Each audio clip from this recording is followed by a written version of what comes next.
नवल किशोर दास जी अखाड़े तय क्यों नहीं कर लेते? बवाल ही खत्म हो जाता ना। फिर अखाड़े तय कर लें, बता दें तीनों शंकराचार्य जिनको लेकर विवाद नहीं है वो तय करके बता दें वो क्यों सनातन धर्म को नुकसान पहुंचा रहे हैं। अगर आपको लग रहा है कोई नकली व्यक्ति आकर शंकराचार्य की पदवी पर बैठ गया है, अखाड़े तय कर देना।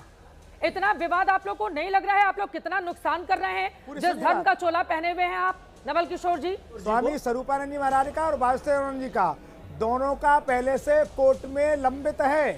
दोनों लोग कोर्ट में गए और जब कोर्ट बीच में आ जाएगा, कोर्ट अखाड़े को पूछ के निर्णय नहीं करता है, अखाड़ा तय करता है कौन शंकराचार्य। महाराज जी, राम मंदिर का मामला कोर्ट में था, आप लोग मान रहे थे कि राम मंदिर वहां पर नहीं है, ये तो मान रहे थे ना कि राम मंदिर अयोध्या में ही है। कोर्ट को तय करने दो। जाकर राम जन्मभूमि पे पूजा अर्चना कर रहे थे ना, जाकर वहां पर सारी चीजें यज्ञ आहुति दी जा रही थी ना, ये तो माना जा रहा था ना कि राम जी का जन्म वहीं पर हुआ है। कोर्ट का जो भी फैसला है, कोर्ट का फैसला बाद में आया, आप लोग तो पहले से मान के बैठे थे।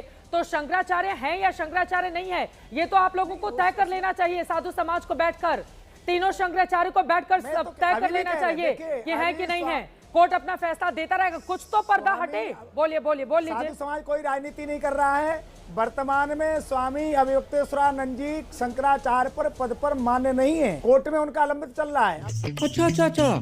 कोर्ट अखाड़े को तो नहीं पूछेगा ना, आप झूठ अखाड़ा बोल उनको रहे नहीं मानता है कोई शंकराचार्य पद पर है। कोई स्वामी जी, राजनीतिक आप दल या झूठ टीवी बोल तय रहे तो नहीं कर देगी। आप झूठ क्यों? बोल रहे हैं। कैसे बताओ ना, आप प्रमाण दो। इसलिए झूठ बोल रहे हैं बताओ कि ना। 4 में से दो शंकराचार्यों ने उनका अभिषेक भी किया है। अभी स्वामी सदानंद जी ने कल कहा कि वो शंकराचार्य हैं। सुनिए, ये आप कौन, ये अरे पूरी कानून बात कौन सुन लीजिए, होगा? ऐसी कोई शंकराचार्य परंपरा की नहीं पदवी है। तो धर्म तय करेगा। अरे अरे क्यों सुनिए, पूरी बात राजेंद्र सुन जी रहे हैं? सुनिए। एक 25,000 का धर्म तय करेगा, जो 376 धर्म ही तय करेगा, अखाड़े ही तय करेंगे। धर्म तय करेगा, जो 376 धर्म ही तय करेगा, अखाड़े ही तय करेंगे। जो किसी के कहना बलात्कारी हो, उस बदमाश के एक एप्लीकेशन पर आप स्वामी शंकराचार्य जी को बदनाम कर रहे हैं, वो भी शासन और सत्ता के कहने पर। शंकराचार्य को और ये शासन और सत्ता की चरण वंदना कब तक करेंगे? कब तक आप राम भद्राचार्य, कब तक आप लोग चरण वंदना करेंगे शासन की? शर्म नहीं आती है आपको? निर्णय करने शर्म नहीं आती है आपको? अखाड़े तय करते हैं, अखाड़े तय अरे करते हैं। धार्मिक जगत में अभिमुक्तेश्वरानंद जी के ऊपर इतना नीच निर्लज्ज आरोप तो किसी यवन ने नहीं लगाया। वही तो रहेगी। मैंने कहा ना, ये आरोप शंकराचार्य की पदवी के ऊपर तो आज तक किसी मुगल ने नहीं लगाया, यवन ने नहीं लगाया, हूण ने नहीं लगाया, शक ने नहीं लगाया। कौन सी परंपरा की आप बात कर रहे हैं? क्या आरोप लगाना शंकराचार्य के पद पर आरोप लगाना परंपरा है? सुरेंद्र राजपूत जी, अब आप लोगों को भी राजनीति करने का मौका मिल गया है क्या शंकराचार्य के बहाने, कि घेर लो सरकार को, अपनी राजनीति को आगे बढ़ाओ उनके कंधे पर बंदूक तानकर? सुरेंद्र राजपूत जी, जो आपका सवाल है ये तो उनसे पूछा जाना चाहिए कि भाई तुम लोग राजनीति क्यों कर रहे हो। 3 शंकराचार्य ने जिसे शंकराचार्य बनाया उसको एक कोर्ट की 3 लाइन लेकर के शंकराचार्य जी मारने से आरोप नहीं क्या नाम मान रहे हो? और जो आरोप शंकराचार्य की पदवी के ऊपर यूनानी नहीं लगा पाए, हूण नहीं लगा पाए, शक नहीं लगा पाए, कुषाण नहीं लगा पाए, मंगोल नहीं लगा पाए, यवन नहीं लगा पाए, मुगल नहीं लगा पाए, खिलजी नहीं लगा पाए, तुगलक नहीं लगा पाए, उतना नीच निंदनीय और घृणित आरोप आपने शंकराचार्य जी के ऊपर लगा दिया। बेशर्मो शर्म करो शर्म। यह सवाल तो उन लोगों से पूछा जाना चाहिए ना जो लोग राजनीति कर रहे हैं। हम तो अन्याय के खिलाफ खड़े हैं और अन्याय के खिलाफ हम राजनीति करेंगे, लेकिन मामला दर्ज करने का आदेश तो कोर्ट ने दिया है। सुरेंद्र राजपूत जी, अब दूसरा पक्ष तो यही कहेगा कि सरकार को क्यों लेकर आ रहे हैं आप? कोर्ट ने मामला दर्ज करने के आदेश दिए हैं। ये कोर्ट ने कब किया? क्या नाम, आदरणीय योगी आदित्यनाथ जी ने सदन में कहा उनके खिलाफ। योगी आदित्यनाथ जी की सरकार ने कुंभ के मेले में उनको अपमानित करने का प्रयास किया, सरकार ने माघ के मेले में उनको अपमानित करने का प्रयास किया। चित्रा जी, ब्राह्मण बटकों की शिखाएं तोड़ी गई हैं, ब्राह्मण बटकों की शिखाओं को वो किया गया है, ब्राह्मणों को इस तरीके से अपमानित किया गया है। जिस तरीके तो अखाड़े तय क्यों नहीं कर लेते महाराज जी? मामला तो इतने लंबे समय से, अखाड़े भी तो राजनीति कर रहे हैं ना, आप क्या ना अखाड़े तय करेंगे? ये जो आशुतोष ब्रह्मचारी बना हुआ व्यक्ति है, कितने गंभीर आरोप हैं इसके ऊपर। भगवा ही तो पहन रहा है ना, तो आप उसको क्या बोलेंगे? आप उसको संत बोलेंगे, क्या बोलेंगे बताइए जरा? लवणेन भोज्यम, क्या बोलेंगे आप? है ही नहीं, इसको तो कालने में बोलेंगे हम तो इसको कालने में बोलेंगे। कालने में को बाहर क्यों नहीं करते हैं आप लोग? सुरेंद्र राजपूत जी कर रहे हैं उसका। हाँ, अभी जो सज्जन बोल रहे थे, जो महाराज जी बोल रहे थे, वो कह रहे थे कि संत राजनीतिक लोगों को चरित्रहीन तो कहेंगे, लेकिन राजनीतिक लोग संतों के ऊपर टीका टिप्पणी ना करें। अरे भाई, जो संत संगठन बनाए उस संत को हम क्या कहें? संत तो बिखरने की चीज है। संत एक कहां, संत तो समाज को एक करता है। आज की डेट में कहां संत लोग वो होते हैं? तो जो नकली संत होते हैं वो संगठन बनाते हैं। असली संत तो निकलते हैं शंकराचार्य जी के तरीके से, वो पीठ बनाते हैं, समाज को करते हैं। अरे पहले चुप रह करके सुनो, पहले चुप रह करके सुनो, पहले चुप रह करके सुनने का नेताओं को चरित्रहीन कह रहे हो, नेताओं को चरित्रहीन कह रहे हो। ऐसे दुष्ट नहीं बोलेंगे, वो चिदम्बरम सरस्वती महामंडलेश्वर है, ऐसे शब्द नहीं। सुरेंद्र राजपूत जी, मुझे आपत्ति है, मुझे आपत्ति है, मुझे आपत्ति है। सुन लीजिए, हाँ, भाषा का संयम रखिए प्लीज। आपत्ति है तो रहे, लेकिन अगर ये राजनीतिक लोगों को, अगर ये राजनीतिक लोगों को चरित्रहीन कहेंगे तो सुनने का भी साहस रखें। राजनीतिक लोगों को चरित्रहीन कह रहे हैं। राजनीतिक को नहीं, क्या होना चाहिए पूरे मामले पर, क्या होना चाहिए? सनातन पर जो उंगली उठी हुई है, परम पूज्य शंकराचार्य जी पर जो लांछन लगाया जा रहा है, यहाँ कोर्ट की बात करते हैं। कोर्ट की जो जांच की विषय है, शासन का कोर्ट अपना जांच कराए, परम पूज्य शंकराचार्य जी उस जांच में पूरा सहयोग करेंगे।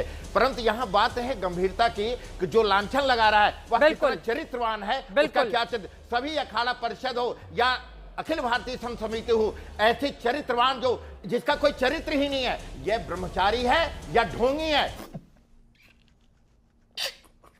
इस पर सारे संगठनों को कार्रवाई करना चाहिए। सभी पूज्य संतों से मैं आग्रह करता हूं कि अगर वो संत नहीं है, क्योंकि आज शंकराचार्य पर उंगली उठी है, कल दूसरे भी संत तैयार रहें, क्योंकि उसका भाव बढ़ जाएगा। वो आए दिन कोई न कोई एलिगेशन लगाता रहेगा। 107 मामले आशुतोष ब्रह्मचारी ने दर्ज करा रखे हैं अलग अलग लोगों के खिलाफ। आप जरा सोचिए, भगवा वस्त्र पहनकर इस व्यक्ति के ऊपर खुद बेहद गंभीर आरोप लगे हुए हैं और उसकी ओर से शंकराचार्य पर आरोप लगाए जा रहे हैं। हालांकि पूरा मामला कोर्ट में है, कोर्ट आगे क्या निर्णय करेगा, शंकराचार्य से कब होगी पूछताछ, इस पर लगातार हमारी नजर बनी रहेगी। मनोज काका जी, सीधे आपके पास आते हुए, लेकिन ये जो बात अपनी जय जी ने कही है, उन्होंने सही कही ना। यूपी पुलिस के पास मामला गया तो उसने एफआईआर दर्ज नहीं की, मामला कोर्ट में गया तब एफआईआर दर्ज हुई, और अभी तक यूपी पुलिस ने उनसे पूछताछ भी नहीं की है पूरे मामले पर। तो उत्तर प्रदेश की सरकार या पुलिस कैसे सवालों में आ सकती है? मनोज काका जी, आपने अपने प्रारंभिक उद्बोधन में जो बताया कि जो व्यक्ति विधवा से बलात्कार से लेके गैंगरेप तक का आरोपी हो, ऐसे को ब्रह्मचारी बता रहे हैं। जो घोर व्यभिचारी हो उसको लोग ब्रह्मचारी बता रहे हैं। और घोर व्यभिचारी को समर्थन में आए लोग, हम तो ये सोच रहे हैं, समाजवादी पार्टी और पूरा देश आपके माध्यम से देख रहा होगा, जो आपने संदर्भ बताया कि दुनिया का कोई भी घिनौना ऐसा कृत्य नहीं है जिसको आशुतोष व्यभिचारी ने छोड़ा नहीं है, और उसके समर्थन में आए लोग कितने व्यभिचारी होंगे। ये आपका चैनल बहुत लोग दुनिया में देखते हैं, वो लोग कितने घिनौने होंगे जो विधवा से गैंग रेप करने का, जो चोरी करने का, जो हत्या करने का, सब तरह का आरोपी हो और उसके पक्ष में खड़े, ये कितने व्यभिचारी होंगे। ये सोचिए। डॉक्टर लोहिया कहते थे कि राजनीति, आपका जो दूसरा सवाल है चित्रा जी की राजनीति क्यों होती है, डॉक्टर लोहिया कहते थे कि राजनीति अल्पकालिक धर्म है और धर्म दीर्घकालिक राजनीति है। आप धर्म से ही समाज में जब बहुत बार राजनीतिक विषमता और कई तरह की भेदभाव होते हैं, तो धर्म का काम है कि नैतिक बल बढ़ा करके, लोगों का आत्मबल बढ़ा करके, सदाचार बढ़ा करके, नैतिकता का महत्व बढ़ा करके उसका संरक्षण करे पूरे समाज का। लेकिन जब उत्तर प्रदेश में वो बात है कि लश्कर भी तुम्हारा है, सरदार भी तुम्हारा है, तुम झूठ को सच लिख दो, अखबार भी तुम्हारा है, क्या उत्तर प्रदेश की सरकार, योगी आदित्यनाथ की पुलिस उनसे माफी मांगी बटुकों को मारने पर? 14 साल से लेकर के 84 साल तक के, अरे नहीं, शंकराचार्य पर आप लोगों ने भी तो लाठियां बरसाई थी ना मनोज काका जी। आज बटुकों पर लाठीचार्ज के वो हिसाब मांग रहे हैं आप लोगों ने भी तो नहीं अभिमुक्तेश्वरानंद के ऊपर लाठियां बरसाई थी।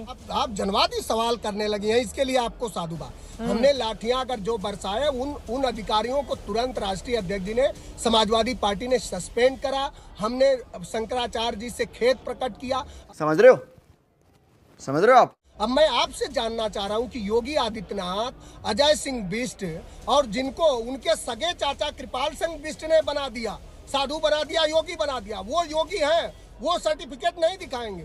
लेकिन जिनको इस देश के तीनों और पीठों ने माना, 2 और पीठों ने माना कि नहीं वो शंकराचार्य हैं, जिनको स्वामी स्वरूपानंद महाराज जी ने अपने वसीयत में लिख के गए, वो शंकराचार्य नहीं है। और जिनके सगे चाचा ने साधु बना दिया, वो पूरा मठ और पूरा राज्य कब्जा किया है, वो सबसे बड़े शंकराचार्य हैं, सबसे बड़े संत हैं।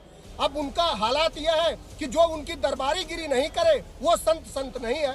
उनकी दरबारीगिरी रामभद्राचार्य करेंगे, दलितों पिछड़ों को और समाज को गाली देंगे, वाइफ को बताएंगे कि इंस्ट्रूमेंट है, इंजॉय की इंस्ट्रूमेंट है पूरे दुनिया। अब रामभद्राचार्य जी आपके हाँ में हाँ क्यों मिलाएं, ये बताइए। तथा कथित बहादुर, हाँ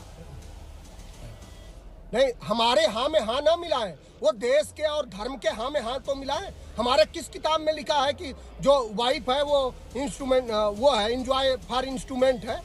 ये कौन लिखा है कि ये मनोरंजन की साधन है देश की औरतें, माताएं, बहनें? ये जिस तरह का जो व्यभिचारी बात करेगा उसको दुनिया कभी साधु मानेगी? हम लोग तो नहीं मानेंगे ऐसे व्यभिचारी को साधु, जिसके शब्द ही ठीक ना हो। साधुता तो शब्द और विचार से आती है। नहीं, ये व्यभिचारी कहना बिल्कुल गलत बात है। इस तरह के शब्द बिल्कुल ठीक नहीं है, इस तरह के शब्द बिल्कुल ठीक नहीं है रामभद्राचार्य जी के लिए। लेकिन हाँ, ये जो ब्रह्मचारी आदमी है इसके ऊपर बड़े गंभीर आरोप लगे हैं। और ये मैं तो हैरान होती हूँ कि भाई कैसे कैसे लोग साधु का चोला धारण किए हुए हैं।